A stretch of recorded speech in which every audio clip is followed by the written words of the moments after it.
रहीम अस्सलाम वालेकुम स्टूडेंट्स, कैसे हैं आप सब। उम्मीद करती हूँ आप सब बिल्कुल खैरियत से होंगे। This is 12th biology PPA preparation series. और स्टूडेंट्स, इस वीडियो में हम सेक्शन ए का 8th एक्सपेरिमेंट डिस्कस करने वाले हैं। अगर तो आप इस चैनल पर नए हैं तो आप सबसे पहले easycamp4u.com वेबसाइट को विज़िट करें और वहाँ पर आपको पीपीए प्रिपरेशन का एक टैब नज़र आएगा, ठीक है। और उस पेज पर आपको 12th बायोलॉजी पीपीए की प्रिपरेशन का जो भी मटेरियल अपलोड हो रहा है वो एक सीक्वेंस में नज़र आ रहा है, ठीक है। और रिगार्डिंग सेक्शन बी बहुत से स्टूडेंट्स पूछ रहे हैं, तो मतलब बेसिकली सेक्शन बी जो है ना वो उसके जो भी चैप्टर्स वगैरह आ रहे हैं, ठीक है, जो भी उसके एक्सपेरिमेंट्स हैं, तो बेसिकली वो बहुत ज़्यादा थ्योरी से रिलेटेड है। अगर आपने like first year second year में जो भी आपने चैप्टर्स पढ़े हुए हैं तो फिर तो आपको मुश्किल नहीं होनी चाहिए, क्योंकि उसमें काफ़ी मतलब लाइक डिटेलिंग है ना। जैसे कि चिक डेवलपमेंट वाला अगर आपके पास है, ठीक है। इसी तरह बाकी भी आप देख लें कि आपके पास identification of the group of the vertebrates वाला मतलब है। तो मतलब ये बेसिकली अगर आपने थ्योरी पढ़ी हुई तो ये आप बिल्कुल शॉर्ट क्वेश्चंस में एक एक लफ्ज़ में आप उसका आंसर दे सकते हैं कि ये स्टेज है, यहाँ पे ये हो रहा है, ये हो रहा है, मतलब ये सारी चीज़ें, ठीक हो गया। तो बेसिकली आपने इनकी डायग्राम्स की जो भी जितने भी ये 6 एक्सपेरिमेंट्स हैं उनकी डायग्राम्स की जो है वो प्रैक्टिस करनी है। लेबलिंग आपको ज़रूर आनी चाहिए, उनके फंक्शंस आने चाहिए, कंपोजिशन वगैरह, ठीक है। बाकी हम प्रैक्टिस टेस्ट थोड़ा बहुत देख लेते हैं। लेकिन यह है कि ये ऑलरेडी ये एक मतलब लाइक 1 घंटे में 2 घंटे में तैयार होने वाले टॉपिक्स नहीं हैं। These are the too much detail topics and ये ऑलरेडी आपके मतलब लाइक मेमोरी में चीज़ें इससे रिलेटेड होंगी तो ही आप जो है वो इसको कवर कर पाएंगे, ठीक हो गया। चलिए स्टूडेंट स्टार्ट करते हैं। रब्बि इश्रह ली सदरी वयस्सिर ली अमरी वहलुल उक़दतम मिन लिसानी यफ़क़हू क़ौली। ऐ मेरे रब, मेरे लिए मेरा सीना कुशादा फरमा दे और मेरा काम आसान कर दे और मेरी ज़ुबान की गिरह खोल दे ताकि वो मेरी बात समझ सकें। आमीन। अल्लाहुम्मा अन्फ़अनी बिमा अल्लमतनी वअल्लिमनी मा यनफ़अनी वज़िदनी इल्मा। ऐ अल्लाह, मुझे फ़ायदा दे उसके साथ जो तूने मुझे सिखाया है और मुझे सिखा जो मेरे लिए फ़ायदा मंद है और मेरे इल्म में इजाफ़ा फरमा। आमीन। तो स्टूडेंट्स, यहाँ पर हम एक्सपेरिमेंट नंबर 8 डिस्कस कर रहे हैं। Testing of the blood group using the antisera and performing agglutination reaction for RH group. तो बहुत ही आसान है, ये तो आपने किया भी होगा, ठीक है।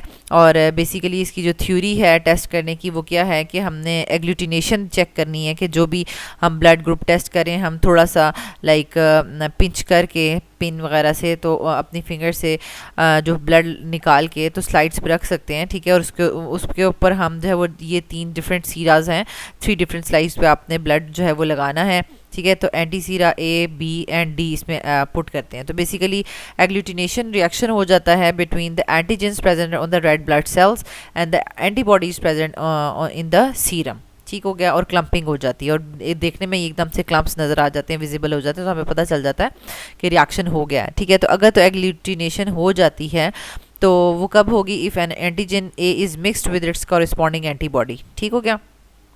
तो वो हमें ब्लड ग्रुप जो है वो कंफर्म हो जाएगा। तो ये सिंपल सा प्रोसीजर है, उसको भी आप देख लें, ठीक है। जैसे कि मैंने आपको बताया था कि ये जो भी आपने ब्लड ग्रुप जो भी चेक करेगा जो भी स्टूडेंट, तो वो क्या करता होता है कि एक ही स्लाइड पे 3 स्पॉट्स पे जो है वो ब्लड लगाता है। फिर हम एक में एंटी सीरम A डालते हैं, एक में B डालते हैं और एक में जो है वो D डालते हैं, ठीक है। तो उससे फिर कंफर्म हो जाता है कि कौन सा है आपका प्रॉपर ब्लड ग्रुप, ठीक है। जैसे कि अगर ये आपके पास क्लम्प्स बन रहे हैं, एंटी सीरा A डालने से क्लम्प्स बन रहे हैं, तो इसका मतलब है कि ब्लड ग्रुप A तो कंफर्म हो गया, ठीक है। और फिर दूसरे स्पॉट में आप अगर एंटी सीरा D डालते हैं और क्लम्पिंग हो जाती है तो वो पॉजिटिव होगा और अगर नहीं होती तो वो नेगेटिव होगा, ठीक है। जैसे कि ये O पॉजिटिव वगैरह या नेगेटिव चेक करना है तो ये एंटी सीरम D में चेक करना है, ठीक है। अगर एग्लूटिनेशन होती है तो वो पॉजिटिव फैक्टर आ जाएगा, अगर नहीं होती नेगेटिव फैक्टर आ जाएगा, ठीक हो गया। अच्छा, फिर हमारे पास ये बहुत अच्छी सी डायग्राम बनी हुई है ब्लड ग्रुप्स को शो करने के लिए। यानी आपको ये रेड ब्लड सेल्स के ऊपर एंटीजेंस नज़र आ रहे हैं, ठीक है। अगर एंटीजेंस A हैं तो ये A ब्लड ग्रुप बन जाता है, एंटीजेंस B हैं तो B blood group, antigens A B दोनों हैं तो A B ब्लड ग्रुप, और अगर कोई भी नहीं है तो वो O ब्लड ग्रुप जो है वो बन जाता है, ठीक है। तो इसके साथ कुछ हेल्पिंग जो है क्वेश्चंस हैं, इनको भी आपने जस्ट रीड आउट करना है क्योंकि ये ऑलरेडी बहुत ईजी से हैं और आपको ऑलरेडी आते भी होंगे, ठीक हो गया। तो यहाँ पर हम इसका प्रैक्टिस टेस्ट जो है वो देख लेते हैं। इसमें क्या क्या क्वेश्चंस हैं, छोटा सा ही है, इतना ज़्यादा नहीं है, बड़ा। तो given in the diagram are the slides of some persons blood group detection, answer the following questions, ठीक है। कुछ लोगों की ये मतलब स्लाइड्स दी हुई हैं। समझो कि इसको आपने एक स्लाइड कंसिडर करना है, मतलब मैं आपको यहाँ से बताती हूँ कि लाइक यहाँ तक आपने इसको एक ब्लड ग्रुप की डिटेक्शन कंसिडर करना है, फिर ये दूसरा पर्सन, ये थर्ड पर्सन एंड ये देन हमारे पास ये फोर्थ पर्सन के लिए आ जाएगा। ठीक है, तो देखने में हमें लग रहा है कि लाइक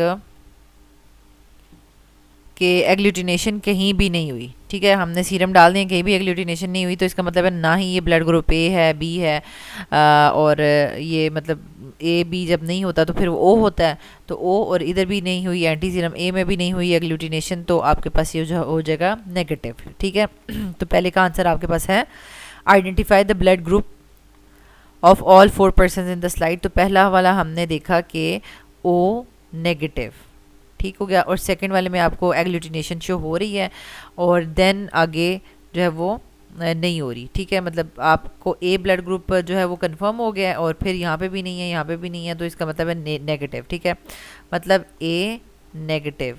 तो देन आपके पास अगेन ए में कोई एग्लूटिनेशन नहीं हो रही, एंटी डी में भी नहीं हो रही, बी में हो रही है। ठीक है, बी में शो हो रही है एग्लूटिनेशन, तो ये आपके पास फिर बी नेगेटिव। ठीक है, अच्छा अब क्या है हमारे पास कि ए और बी दोनों में एग्लूटिनेशन हो रही है, तो ये ए बी ब्लड ग्रुप हो गया।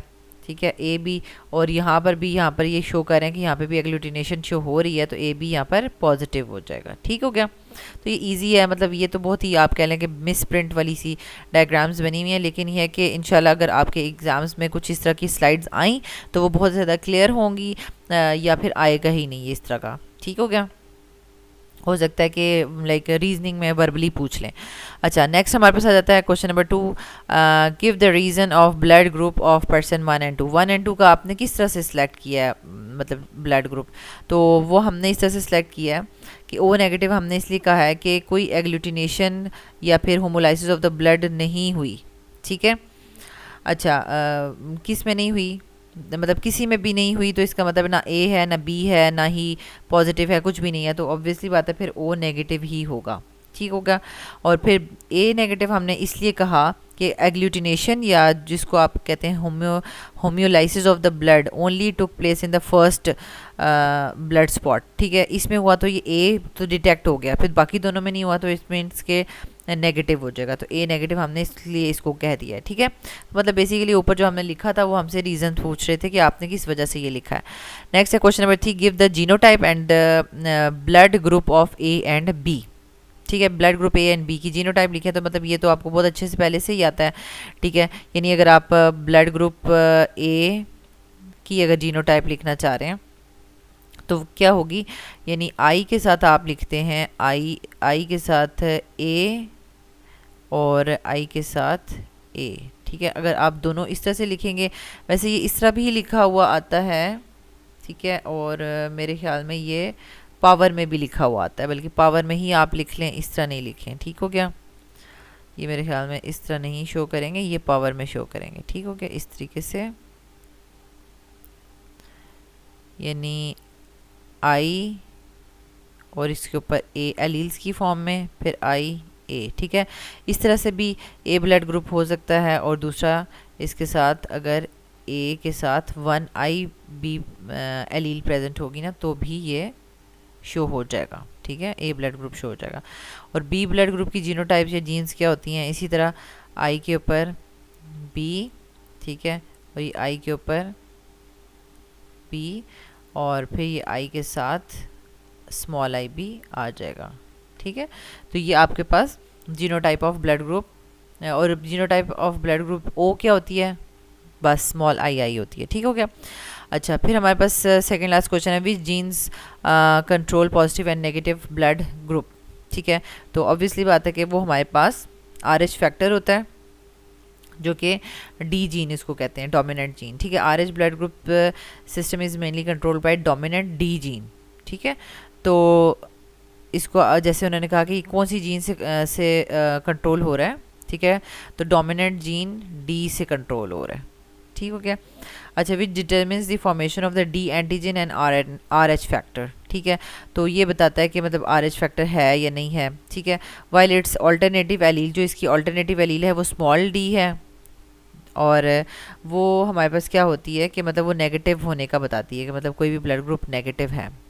अच्छा, what are the antigens and antibodies, ये तो सिंपल है हमारे पास कि एंटीजेंस जो है वो ग्लाइकोप्रोटीन्स होती हैं जो कि जैसे कि हमने देखा था कि ये इस तरीके से करके अटैच हुई होती हैं रेड ब्लड सेल्स के साथ, ठीक है। तो ये बेसिकली ग्लाइकोप्रोटीन्स होती हैं एंड इन्हीं की वजह से स्पेसिफिक ब्लड ग्रुप का पता चलता है। अगर एंटीजेंस ए हों रेड ब्लड सेल्स के ऊपर तो वो ब्लड ग्रुप ए बन जाता है, अगर एंटीजेंस बी होंगी तो बी ब्लड ग्रुप बन जाता है, इस तरह ए बी दोनों हों तो ए बी ब्लड ग्रुप बन जाता है, और अगर कोई भी एंटीजन ना हो तो वो ओ ब्लड ग्रुप बन जाता है, ठीक है। तो बेसिकली ये बताती हैं पर्टिकुलर ब्लड ग्रुप। और एंटीबॉडीज़ क्या होती हैं, ठीक है, these are the immune proteins, ठीक है। ये इम्यून प्रोटीन्स होती हैं produced by the white blood cells in response of the antigens. तो यहाँ पर आपको तमाम के तमाम आंसर्स नज़र आ रहे हैं, आप इनको यहाँ से टैली भी कर सकते हैं। तो स्टूडेंट्स, यहाँ तक हमने सेक्शन ए को कम्प्लीटली डिस्कस कर लिया है अल्हम्दुलिल्लाह अल्हम्दुलिल्लाह। और आपने अगर बहुत अच्छे से कर लिया तो इंशाल्लाह 9 मार्क्स तो आपके पक्के हैं, कहीं भी नहीं जाने वाले, ठीक है। आप बहुत अच्छे से इसको अटैम्प्ट कर लेंगे। और बाकी भी आप अभी जितना टाइम रहता है तो आपने सेक्शन बी की डायग्राम्स की प्रैक्टिस करनी है, डायग्राम्स की लेबलिंग आपने याद करनी है, और उससे रिलेटेड जो क्वेश्चन दिए हैं उनको भी आपने देख लेना है।